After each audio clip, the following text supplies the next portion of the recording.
Hola, buenos días. Vamos a continuar en este cuarto foro de Lima de la Fundación Internacional para la Libertad con el tercer panel. En este caso, el tema que nos convoca se llama Moral y Mercados, y tenemos la suerte de tener a tres destacados disertantes, buenos amigos además, todos ellos. Vamos a comenzar con el doctor Pedro Schwartz. Pedro ha sido designado muy recientemente presidente de la Mount Pelerin Society, algo a lo que a todos los miembros nos ha puesto muy contentos y muy felices, y ha debutado, dicho sea de paso, con una excelente reunión aquí en Lima que finalizó ayer. Pedro es profesor universitario, ha sido político y parlamentario y es autor de muchos libros y ensayos. Pero sobre todo, como decimos, es un querido amigo, y creo que todos los liberales de España y de América Latina, y por qué no del mundo, nos sentimos de alguna manera sus discípulos. Luego vamos a tener con nosotros a Antonio Escotado, también de España. Antonio es ensayista y profesor universitario.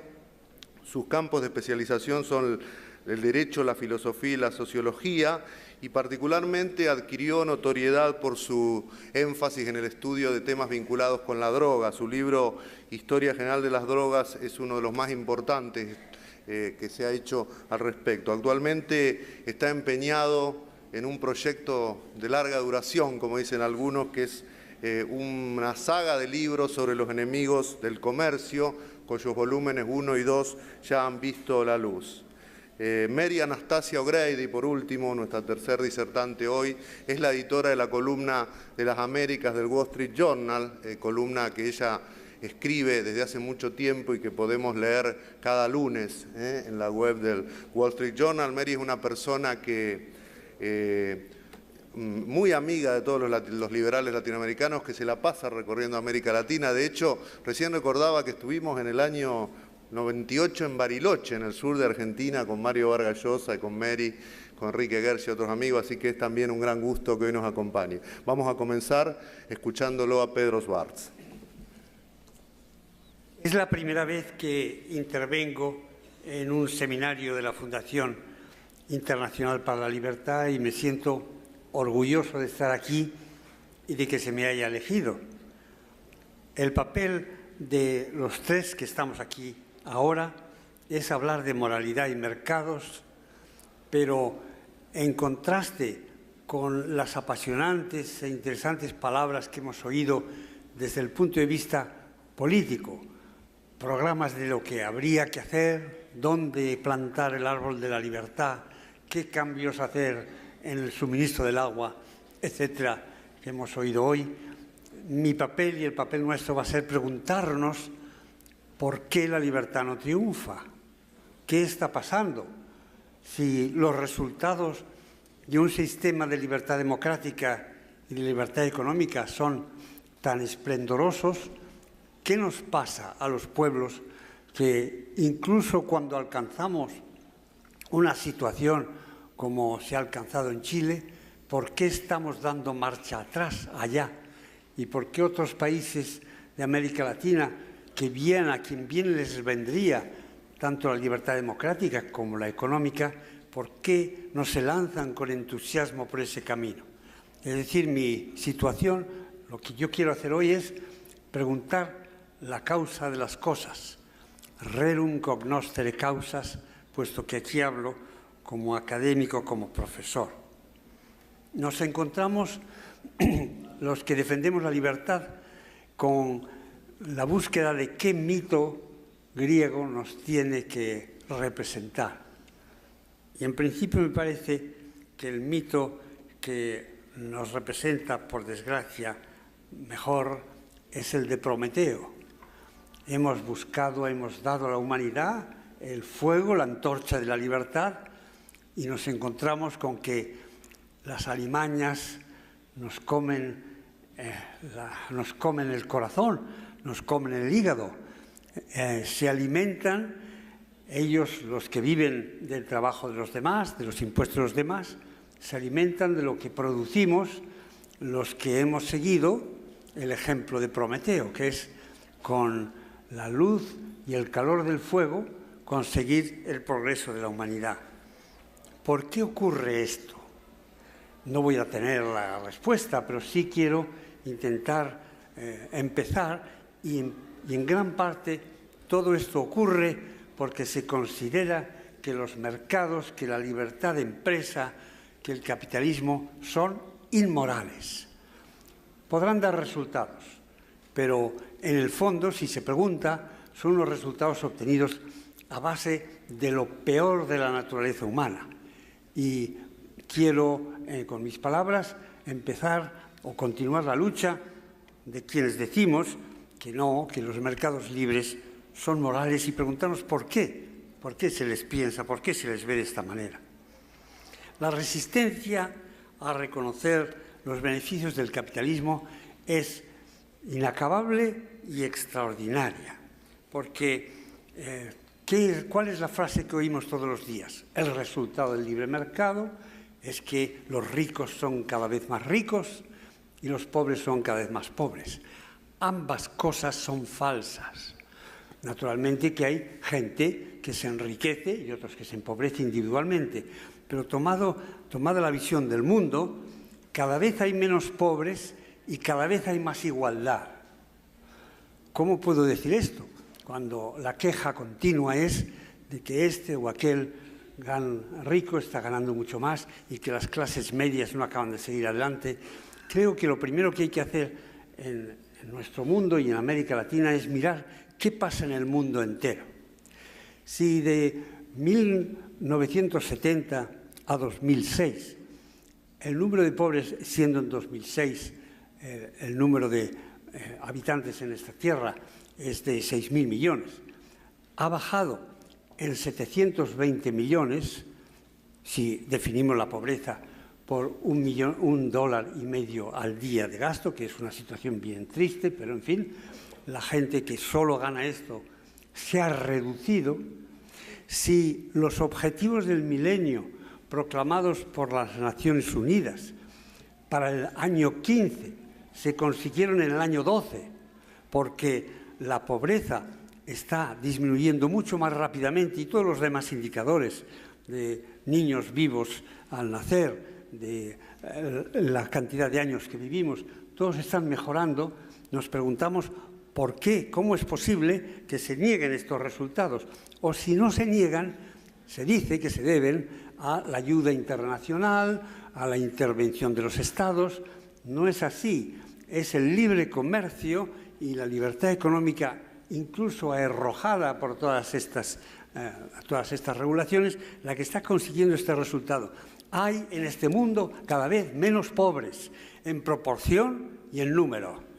Y esto no se dice, y pregunto por qué. ¿Qué es lo que hace que la gente se resista a decir o a reconocer esta realidad? Únicamente una reflexión estadística.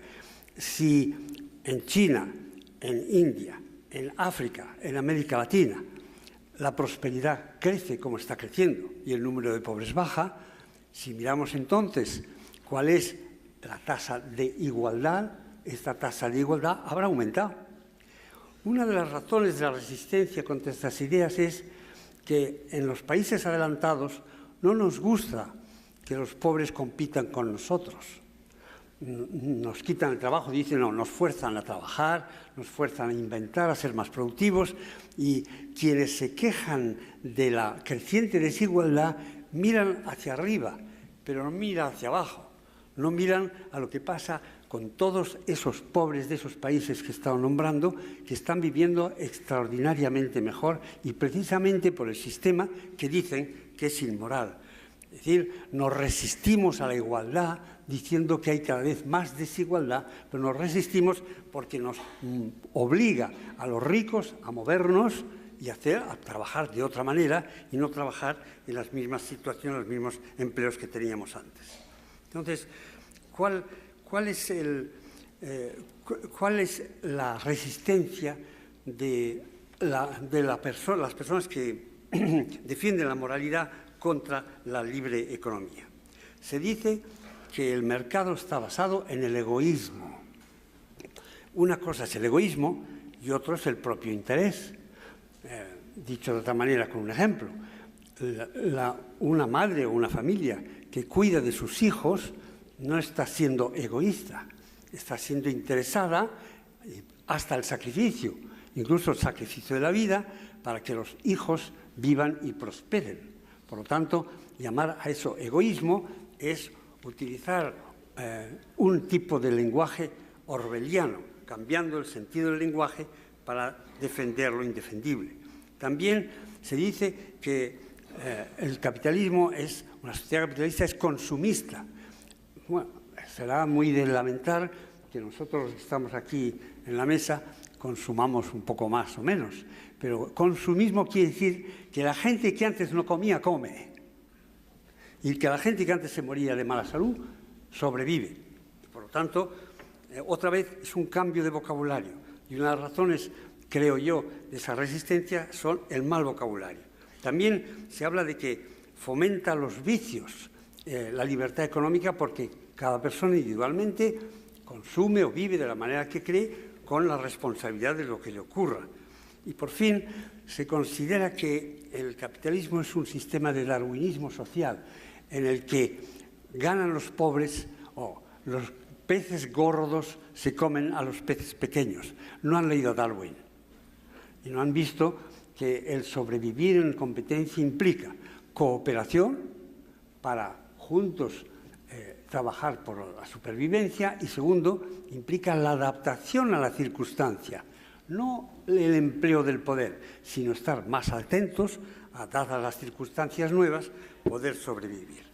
Por lo tanto, un sistema como es el capitalista es un sistema de colaboración, de utilización de la competencia de forma no cruenta y todo al servicio de la mejora de los individuos. Creo que el obstáculo o la acusación de inmoralidad va más bajo, más lejos, y es mucho más difícil de erradicar, porque en nuestra naturaleza tenemos dos morales: la moral de todos los días, la moral de los compañeros, la moral de la familia, de los amigos, de quienes trabajamos, y luego la ética del mercado, que es una ética impersonal. Y son dos formas distintas de reaccionar. En el mundo pequeño, nuestro personal, en ese mundo pequeño está dentro de nuestro sistema de herencia. Nuestra herencia es la forma de vivir en la pequeña tribu. Muchos años la humanidad vivió en tribus aisladas, pequeñas, y dentro de esa forma de vivir era una manera de reaccionar a los problemas que no es la que sirve en un mundo objetivo y de competencia económica.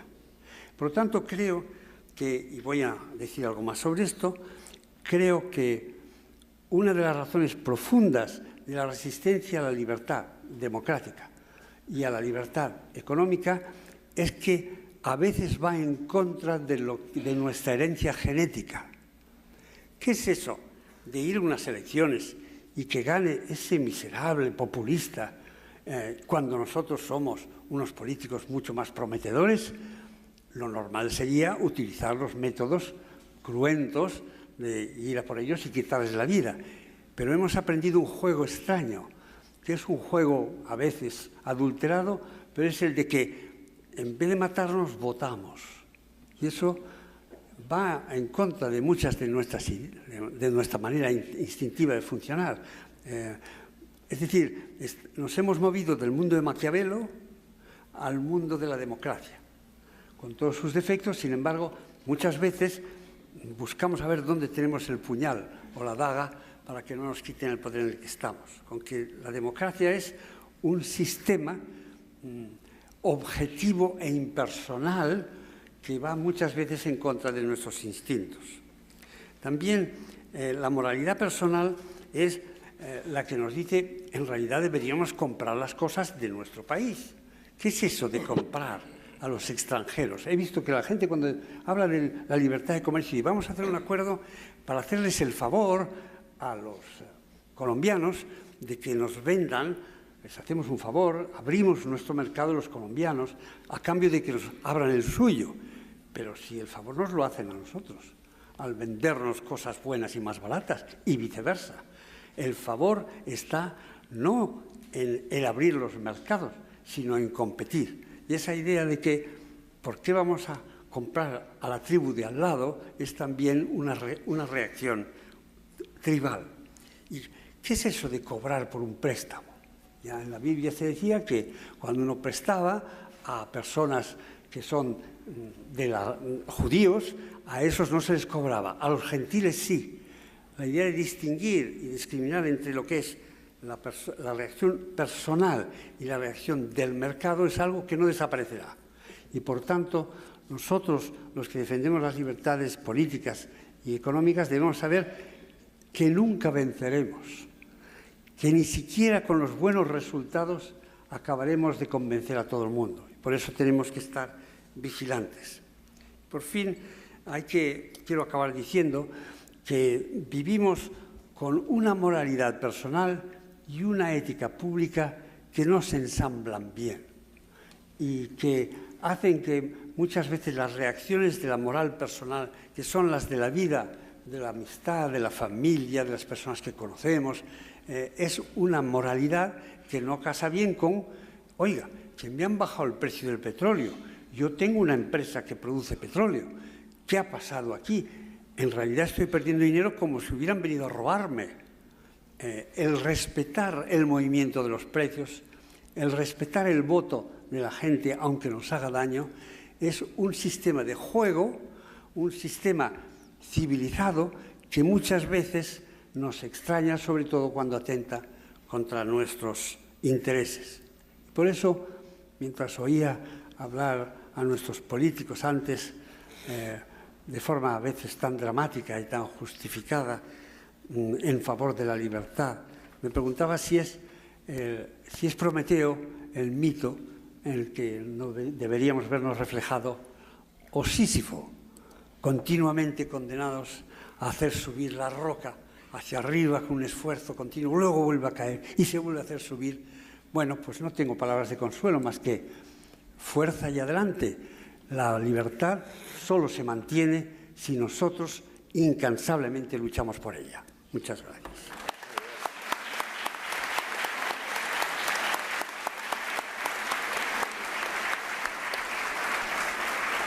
Muchas gracias, Pedro. Tiene la palabra ahora el profesor Escotado. Muchas gracias. Desde que empecé a estudiar, y estudiar ha llegado a ser el nervio de mi vida, me di cuenta de que no me sirven clasificar las cosas, poner unas en A, otras en B, unas en 35, otras en 14, que yo necesito saber cómo nacen y cómo mueren, o cómo nacen y cómo siguen las cosas. Así dediqué unos 10 años a por qué y cómo tomaban drogas los antiguos hasta llegar ahora. Y llevo más tiempo todavía dedicado a saber por qué y cómo unas personas que se han mantenido más de 2000 años dicen que la propiedad privada es un crimen y que el comercio es su instrumento. He aprendido muchas cosas, preguntándome quién es y en qué contexto lo dicen. La verdad es que la variable fundamental, y eso lo supe anoche después de estudiar 15 años el tema, es qué proporción tiene cada sociedad de trabajo forzado. Es decir, ¿cuántos esclavos tiene cada sociedad? La esclavitud, lejos de ser un fenómeno inmemorial, crece exponencialmente con el éxito de Esparta y Roma, y de Asiria en parte, pero sobre todo Esparta y Roma. Es entonces, al aparecer y generalizarse la esclavitud, cuando el trabajo parece una maldición. En el 524, Ciro, el Cílindo se conserva en Naciones Unidas, en la sede de Nueva York, dice: prohíbo la esclavitud en todo mi inmenso imperio. 3 siglos antes, Hesiodo y Solón han dicho: una sociedad donde el trabajo libre y remunerado no prospere, donde haya la competencia desleal del esclavo, es una sociedad condenada al ser improductiva, aparte de ser injusta.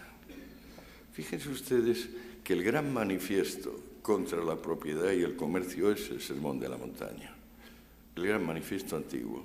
El gran manifiesto moderno es el manifiesto de Marx Engels de 1848. La tesis es exactamente la misma. La propiedad privada es un robo y el comercio es su instrumento. Me dirán ustedes, bueno, hay alguna diferencia. Por ejemplo, Marx habla de que la lucha de clases es un proceso histórico objetivo. No, eso está allá en el Sermón de la Montaña, cuando dice los últimos serán los primeros. Marx reinterpreta los últimos serán los primeros como eterna ley del progreso social a través de la lucha de clases, textualmente.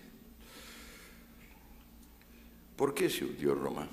Roma se hundió porque aproximadamente había unos 19 esclavos por cada persona libre, y esa persona libre estaba subvencionada a través del impuesto sobre granos que llamamos anona, que también incluía aceites y algunos otros productos. Una Roma que llegó a tener en tiempos de Augusto 1,5 millones de habitantes, cuando cae con Rómulo Augustulo, tiene 35.000, es lo que le quedan. Y empiezan las edades oscuras. ¿Qué son las edades oscuras? Las edades oscuras son una época comunista. Cada vez que hay un predominio abrumador de trabajo forzado, cada vez que no hay clase media, lo que hay es comunismo. Se puede llamar de una forma o de otra. La capitular 15 de Carlomagno, la primera que se instaura en su reino, dice: me ocuparé de que no haya atesoramiento ni codicia en mi reino. Ludovico Pío dice textualmente lo mismo. Ludovico Pío es su hijo. ¿De qué vive Europa durante las edades oscuras? Vive de capturar adolescentes de ambos sexos para vendérselos a bizantinos y árabes, que son las únicas culturas que tienen dinero. Porque en Europa se ha corrompido a tal punto desde Caracalla en la moneda a través de sistemas como el sudado, el limado, en la aleación con otros materiales, que nadie la acepta. Las viejas monedas que quedan y que tienen su ley de plata o de oro están allí en anaqueles. No son de uso, están como joyas. Toda Europa es un leprosario. Hay más de 1000 leproserías en las riberas del Ródano y el Sena. En Inglaterra otras 1000. ¿De qué se escribe? Vidas de santos. ¿Cuál es el primer empresario que conocemos? Bueno, para ser empresario había que luchar contra Carlomagno, que decía que estaba dispuesto a emplear todas las fuerzas que tuviese para acabar con el atesoramiento, el comercio y la codicia. Pues el primero del cual hemos hablar es un tal Goderico de Finchale, que Derín, el siervo de la gleba, pues naturalmente los esclavos romanos, llega un momento en que no se les puede dar ni techo, ni comida, ni ropa. Entonces se llega a la ingeniosa situación de convertirles en siervos de la gleba. Siervos de la gleba es una persona que tiene a todos los efectos el rango del esclavo, pero al cual no hay que alimentar. Al contrario, él tiene la obligación de regalarlos todas las semanas 3 días enteros de trabajo. Aparte de humillaciones como el derecho de pernada, obligación total, permitir que le eleven militarmente, etcétera, etcétera. O sea, es un esclavo de segunda categoría, el siervo de la gleba.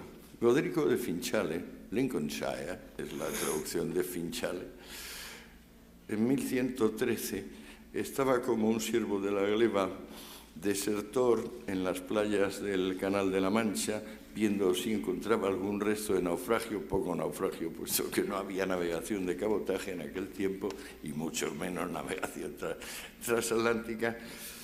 El hombre acabó uniéndose a grupos de caravaneros eran hombres muy bravos que habían desertado también de las guerras privadas entre los señores feudales, y entonces con sus familias y algunos amigos armados hasta los dientes consiguieron reabrir aquella Europa donde los bosques habían crecido, donde el dinero no existía, donde la única fuente de efectivo eran los cautivos y vendérselos.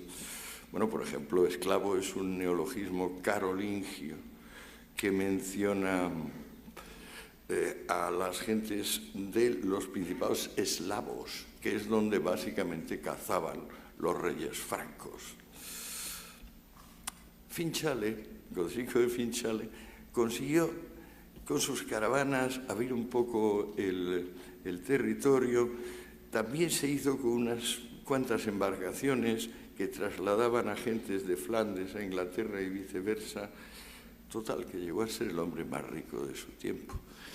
En la historia del santo eremita Goderico de Finchale, hecha por el Mónaco, el monje, no me acuerdo ahora cómo se llamaba el monje, yo la he estado consultando gracias a Pirene, se dice que de repente se dio cuenta de que el dinero es pecaminoso. Dios ha dicho que nadie puede entrar en el cielo si es rico.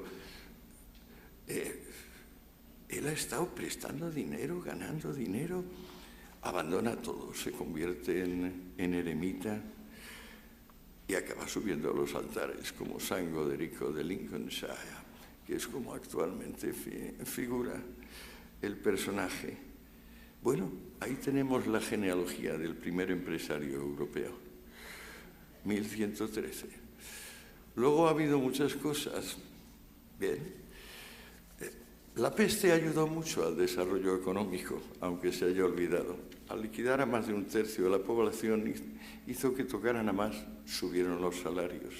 Y apareció el famoso Statute of Labourers en 1351, que disparó las rebeliones, The Great Rebellion en Inglaterra y rebeliones semejantes en toda Europa. ¿Por qué?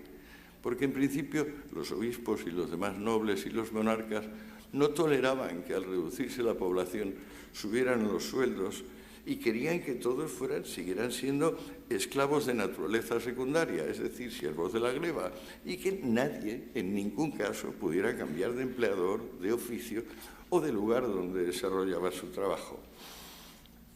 Sin embargo, estos desertores del vasallaje, marinos, caravaneros, se unieron a un gran personaje injustamente olvidado, que es el notario. Gracias al notario, toda una propiedad enfeudada que era imposible vender y comprar, salvo que fuesen cesiones a la Iglesia, gracias al notario y gracias a instrumentos como la letra de cambio, el cheque, la contabilidad por partida doble, aquel sapo de piedra en el que era todo el capital europeo fijo, inmóvil, empezó a desplazarse. Gracias al notario, de repente se consiguió que los herederos de los propietarios no anulasen una tras otra todas las ventas que se habían hecho aproximadamente desde el siglo VI hasta el siglo XIII. Gracias al notario, palabras que habían desaparecido como blasfematorias, tipo creditus, negotiator, lucrum, esas palabras volvieron al lenguaje escrito. Hay un libro extraordinario del profesor McCormick, donde digitalizando los grandes repertorios medievales ha podido demostrar que hubo un desvanecimiento léxico de todos los términos donde se mencionaba beneficio. Y, por supuesto, la palabra negociante. Europa se quedó sin negociantes hasta el Renacimiento, por eso se llama Renacimiento. Allí coincidieron Lutero y Trento, la escuela de Salamanca y Calvino. Allí todo el mundo se dio cuenta de que el cristiano ya no podía ser un antipropiedad y un anticomercio, sino que un hombre bueno, un cristiano bueno, tenía que ser razonablemente próspero y darles una vida buena a sus hijos y no confiar, como ordenaba el Evangelio, que en vez de cuidarse del mañana, pensase que Dios era todavía más benévolo con la humanidad que con los lirios y los pajaritos, que se mantenían sin necesidad de estar pensando en qué harían mañana. Llegó el Renacimiento. Al llegar al Renacimiento, el ideal comunista, el ideal de la santa pobreza, se hace underground y se convierte en utopía.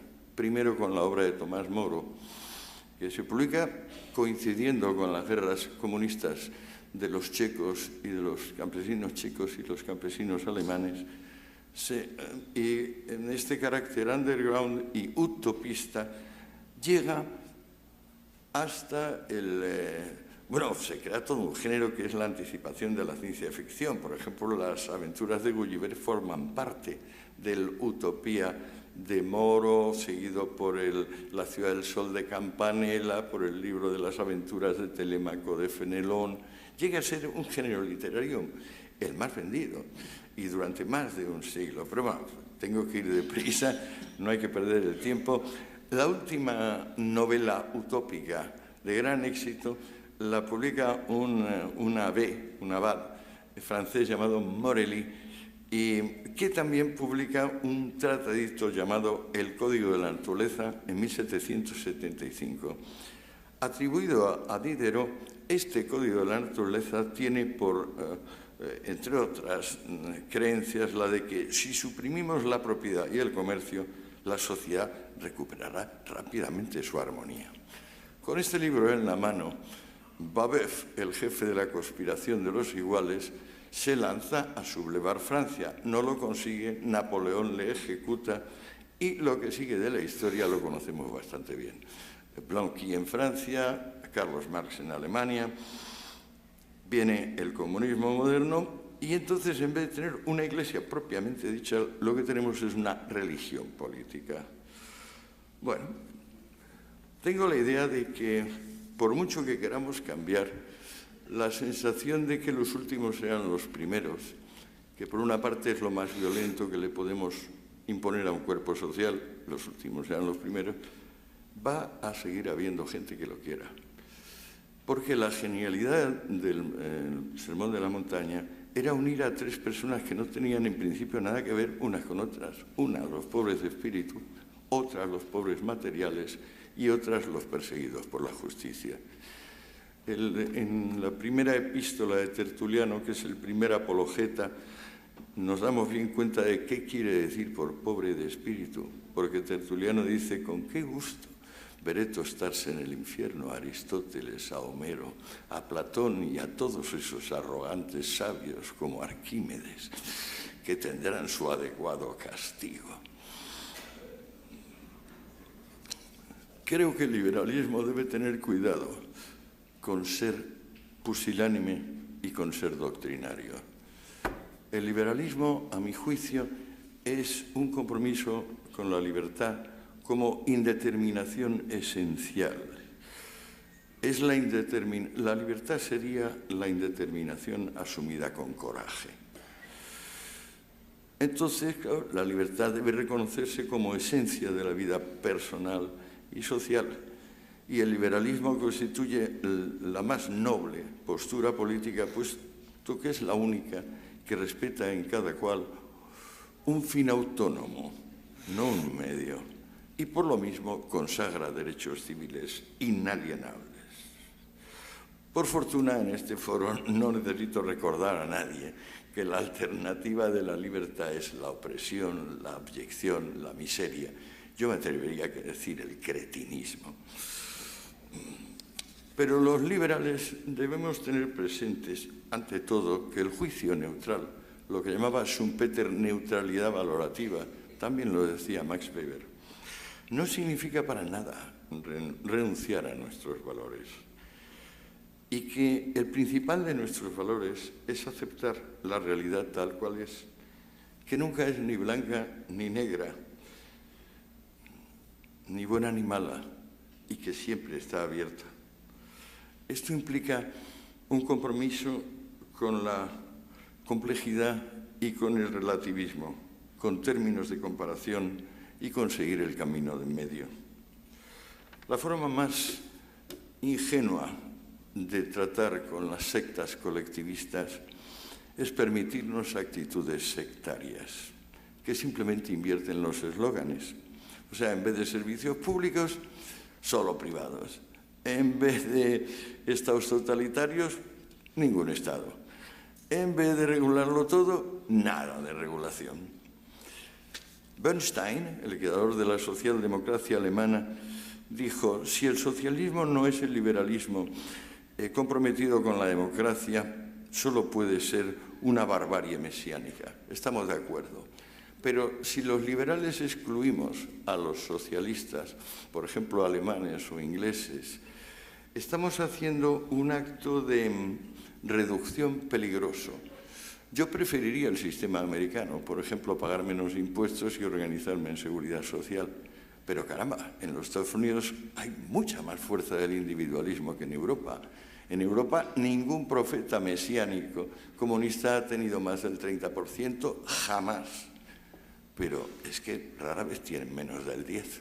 Y en Estados Unidos no tienen ni el 1%, de modo que lo tienen más fácil para un sistema de no welfare, a pesar de que, por supuesto, Obama está luchando para conseguir algo parecido. Termino diciéndoles que estamos viviendo la era de Internet. En la era de Internet, el largo plazo se ha convertido en corto plazo y las instituciones de democracia directa solo se ven restringidas por el grado de civismo de cada país.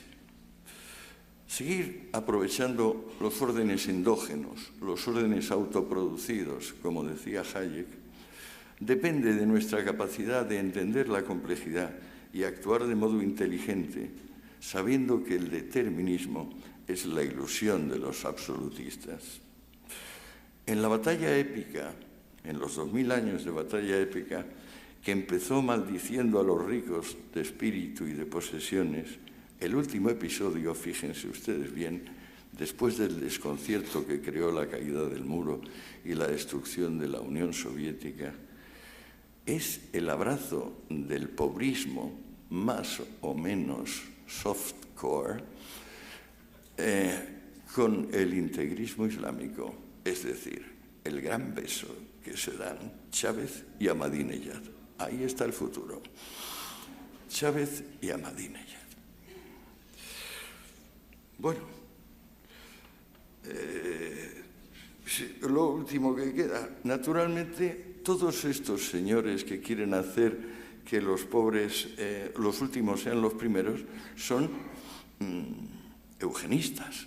O sea, son partidarios de una limpieza social, racial, personal.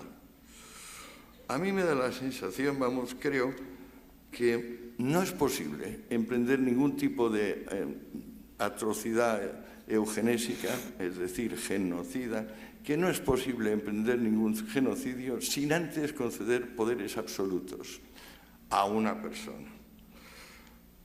Bueno, pues cada vez que concedemos poderes absolutos a una persona, eso expande automáticamente el equivalente moral del cretinismo.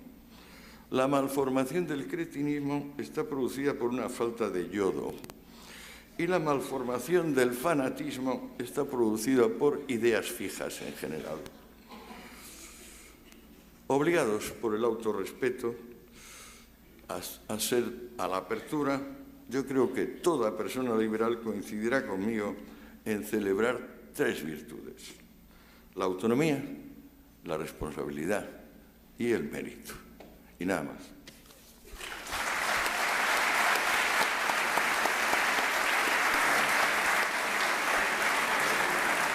Muchas gracias, Antonio. Escuchamos ahora a Mary Anastasia O'Grady. Muchas gracias, Gerardo. Lo siento, pero voy a hablar en inglés porque tengo que hablar en inglés porque la culpa es, hay tantas personas aquí en Latinoamérica que pueden hablar en inglés y por eso todavía me falta la práctica y no puedo hablar muy bien en castellano y por eso prefiero hablar en inglés. Thank you very much, Enrique and Mario, for inviting me today to speak to this very prestigious audience. It's always a little intimidating to come to the region and speak to people who I'm quite sure know a lot more about the place than I do. But I'm hoping that today I can share with you my perspective from the United States after covering the region for 20 years, and in particular on this subject of morality and the marketplace. Before I start, I just want to say a word about the courage of our Venezuelan friends, many of whom are here, but many of whom cannot be here. They have invested so much in the effort to liberate their country, and I admire them very much. You know, it's possible for an American to be born, live a very long life, and die, and never understand truly how sweet and precious our freedom is. And I think that after covering the region for 20 years, I can say that I know something about the struggle in Venezuela. And like our brothers and sisters in Cuba, I admire the courage of the Venezuelan democratic movement very much, and obviously will continue to follow it and try to support it as best I can through the paper. Enrique asked me to talk about the subject being morality in the market, and I'm a journalist. I write for the editorial page of the Wall Street Journal, but really what I do every week is that I basically put on paper thoughts I have about what is essentially the question of how societies organize themselves, and how whatever prevails in that organization affects those who live under those rules. In the 19th century, this discipline was known as political economy.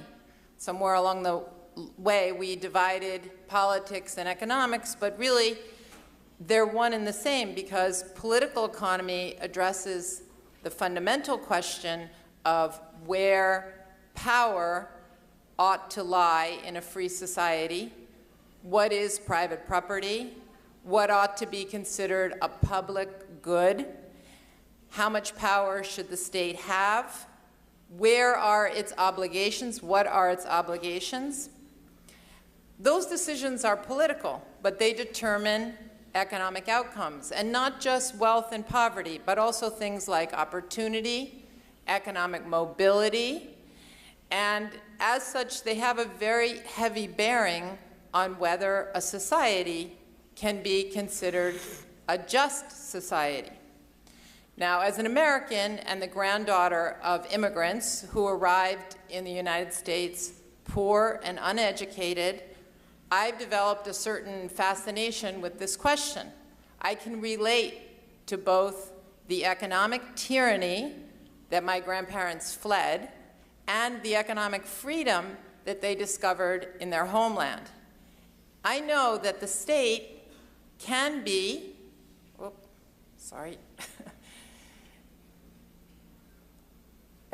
I know that the state can be, as the Founding Fathers envisioned in the United States, an institution that uses its power to defend God-given rights, and therefore a force for development. But I also know that the state can be a predator, and the inclination toward predation by the state is certainly more pronounced. Now, the fashionable explanations for poverty, in my country anyway, whenever journalists like to talk about poverty, they talk about things like corruption, lack of education, poor infrastructure, and even, if you can believe it, a shortage of money, which we're told causes poverty. This means that if we give countries money, poverty will go away. And as the great development economist Peter Bauer famously said, a shortage of money is not the cause of poverty. A shortage of money is poverty. Obviously, all these things, corruption, lack of education, and healthcare and infrastructure, are really symptoms of poverty.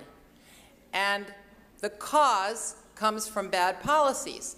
Now, I sort of boil down the bad policy world to three things that I call the three P's of poverty. Those are populism, protectionism, and prohibition. And I think that they go a long way in explaining how it is that rich countries are so often poor. Most of us already know this. I mean, we know that when we talk about liberty, we find ourselves talking about how to open markets, how to keep politicians from turning us all into dependents of the state, and of course, how to change the drug laws so that organized crime doesn't replace our democratic institutions. And I think all that makes sense, but I think we're still very far from the source of our troubles when we address the problems in our society in this way. Because just as I've come to appreciate that corruption, lack of education, and poor infrastructure are byproducts of prohibition, populism, and protectionism, I think that those three things are a byproduct of something else. And that something else, which is much more fundamental, is what has gone wrong in this region, and I think also right now really threatens the United States. And to understand what I think that is, you need to focus on two things. First, to borrow a very fundamental principle among classical liberals, is that ideas matter. The ideas that we swim in every day in our culture matter. What we value, what we think is right and wrong, those things matter. And which ideas prevail in society, which ideas are considered legitimate and moral, will decide a lot on how our society is ordered. And secondly, and I think this is something that, in particular in Latin America, is something that the culture has to address, is that without entrepreneurship, society cannot achieve prosperity. That is just a fact. It's like gravity. You need entrepreneurs. And if you look at Latin America, the immediate problems in the region, you will find that the ideas from academia and from intellectuals more broadly have played the key role in undermining the entrepreneurial culture of the region. Ideas that are hostile to entrepreneurship are not only part of the popular culture, but they are also embedded in the constitutions. These ideas hold that profits are morally suspect, and once the moral justification for profits has been undermined, then it takes almost no effort to tear down things like the right to property, which is essential for development, and even the right to your own self-discovery. Because if your self-discovery entails you making yourself better off, then if that's considered immoral, you're never going to be able to make that progress. Now, in Latin America, I mean, it's happening in the US too, and I think it's one of the reasons why this problem came to my attention is because of our current president, who swims in a sea of ideas that does not respect the value of entrepreneurship. He famously said, when talking about entrepreneurs who've created things, you didn't build that. That caused a lot of backlash in the US because entrepreneurs do create things. And the sense that, somehow that came from the collective good and so therefore you owe it back to the society more broadly, I think is a very dangerous idea. But more importantly than the president saying it, what's interesting to me is that these ideas, once they begin to permeate in society, in universities particularly, it's very destructive in the fabric of the society more broadly. Now, Latin America can show us what happens when the morality of the market is not defended. And I strongly believe that if a society, even if a society makes economic gains, Venezuela was a very rich country in the 1970s, even if a society makes economic gains, by adopting pro-market policies, the kinds of policies you would learn about at the University of Chicago in the 1970s and 80s, if the population is not convinced of the morality of the market, that people who earn those profits have a right to them, it will want to destroy what has been achieved. Even though, you know, there's always this sense that if you have a rising middle class, people will, and people participate in the creation of wealth, that they will defend it. But I don't think that's true, because I think if somewhere in their conscious or subconscious they believe that the market isn't really moral, or they are victims of this kind of envy thought where if someone has more than they do, they must have gotten it in some way that's not morally justified. I think if that problem exists and is allowed to flourish in a society, eventually the society will eat alive the product that it, of the wealth, or the source of the wealth. And I think the best evidence of this has been seen in Chile over the past several years, where, you know, students took to the streets demanding all kinds of things from the government and claiming that those who would not give them those things are immoral. And what was really tragic and disturbing for me in watching this happen in Chile, I'm talking about in the previous government, is that the establishment was not able to defend the market. The most important leaders in government were not able to defend the morality of the profits and the wealth that had been created. Instead, they were back on their heels, making excuses, and those who tried to defend the morality of the market were greatly outnumbered. And outside of Chile, obviously, things are even worse. In most of the rest of the region, intellectuals brought this idea of equality of outcomes as the highest goal from their ivory towers to big government and into universities. And the way they got it into government was to put it into constitutions. And this is a particularly big problem with the Brazilian Constitution, which is really a crazy document. I don't know if any of you have ever read it, but it's very long, and it has carve-outs for special interests all throughout it, and it really has this theme of equality all through it, equality of economic outcomes. So I think I'll close here, because I think my 10 minutes is up, probably more. But anyway, I hope that's helpful, and thank you very much for coming.